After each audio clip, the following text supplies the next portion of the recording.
اور مولا علی شیر خدا نے تو کھل کے کہا، ابن ماجہ میں حضرت علی سے پیار کرنے والوں کے لیے الگ عنوان، مولا علی نے کھل کے فرمایا شعبان کی 15ویں رات کو رات عبادت کرنا اور سویرے روزہ رکھنا۔ حضرت علی کے لفظ بائی نہیں سیاستہ میں، رات کو عبادت کرنا، دن کو روزہ رکھنا۔ ویسے تو رب کریم ہر روز تہجد کے وقت پہلے آسمان پر نزول اجلال فرماتا ہے اور لوگوں کو فرماتا ہے کوئی بخشش مانگنے والا؟ اور فرمایا ہر روز تہجد کے وقت یہ اعلان ہوتا ہے، پر شب برات کو نا شروع رات سے یہ اعلان شروع ہو جاتا ہے۔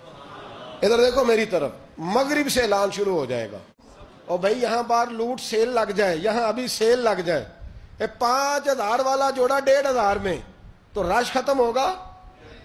کیا انداز ہے مولا علی شیر خدا، حدیث روایت کرتے ہیں، رنگ کیا ہے؟ فرمایا باقی راتوں میں نا تھوڑا سا پیکج ہوتا ہے، تھوڑا سا آخری حصے میں رات کے، شب برات کو نا رات چڑھتے ہی اللہ پہلے آسمان پر جو اس کی شان کے لائق ہے نزول جلال فرماتا ہے، اور پہلا جملہ یہ فرماتا ہے کوئی معافی مانگنے والا؟